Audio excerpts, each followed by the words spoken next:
wonderful Tuesday.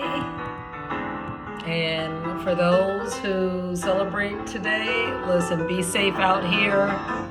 And it's a beautiful last day of the 10th month of this year. The sun is out now. It's been snowing here in Chicago, and then it will stop, and then we'll be able to be graced with rays.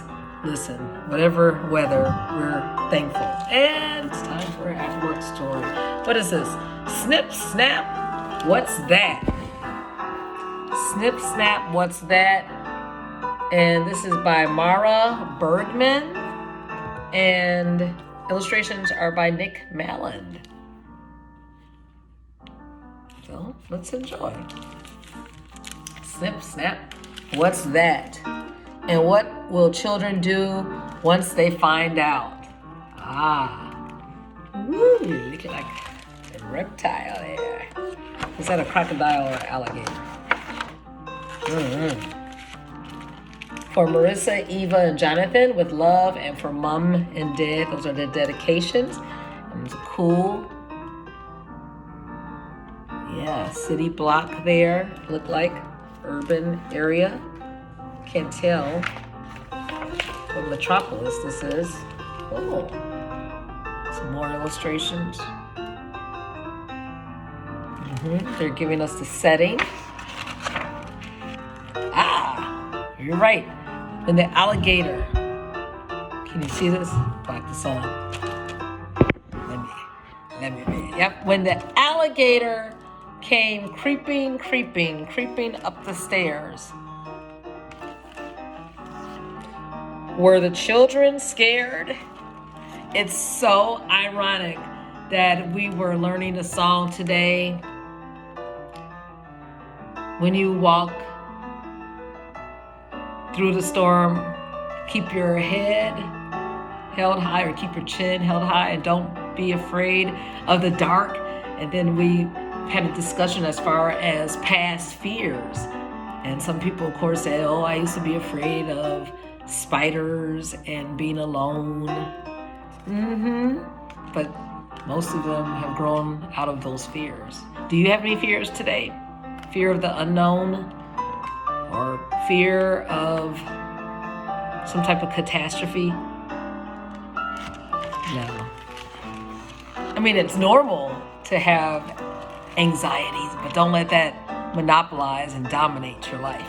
And especially what we see in the neighborhoods with some of the lawn decorations, and you see the scenes of death and the graveyard, and skeletons.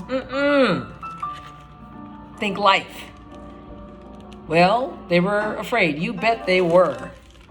Looked like they had a lot of trepidation. Marissa tried to close the door. Eva tried and tried some more. And Jonathan didn't try at all.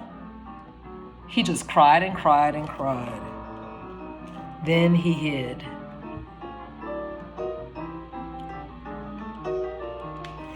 And he hid and hid and hid. Yikes. The alligator's mouth was wide. Its teeth were long. Its jaws were strong. The children watched as it began to bite the edges of the door. Snip, snap, snip, snap, snip. Were the children scared? You bet they were. Yeah, that's a healthy response. But hopefully they did something. The alligator slithered down the hall and slipped into the living room. It swished and swooshed its tremendous tail, which was shiny and spiked and full of scales. Were the children scared? You bet they were. The alligator's tongue was flicking The alligator's feet were kicking.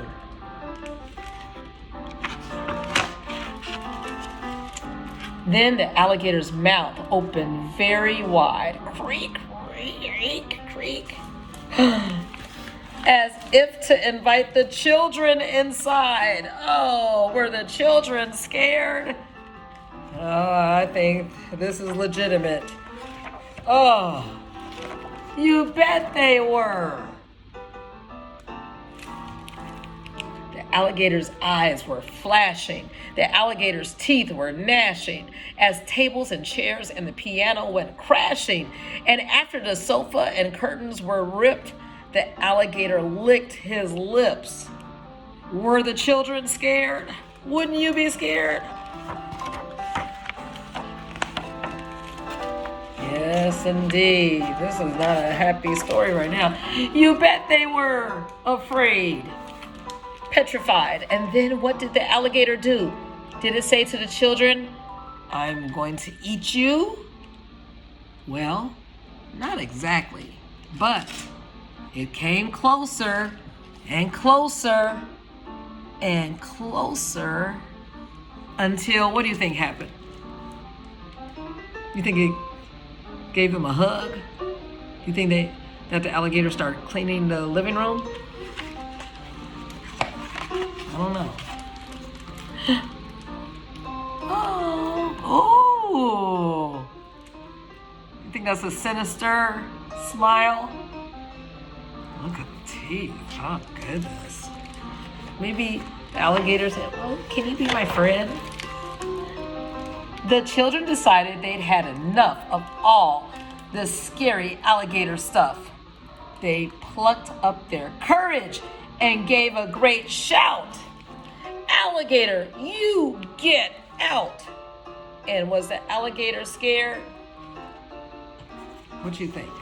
You bet he was or she was? You bet it was. Hey. Good. The alligator was afraid. Ooh, this is a lesson here.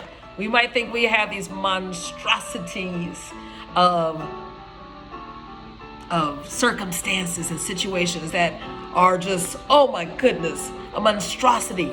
And we might feel like we're the underdog or afraid, but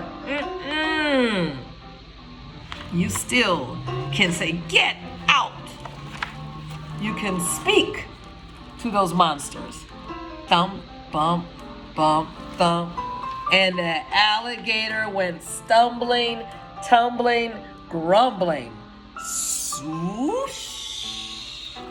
Hey, that was wonderful. And does it look like they're happy? Yes, they gathered up the courage. Oh my goodness.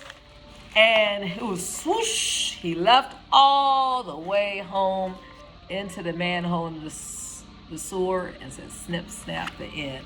Wow, what a great story of bravery that we have within us to still be resilient, strong, and brave and face those alligators, face those giants. Oh, wow, this is beautiful.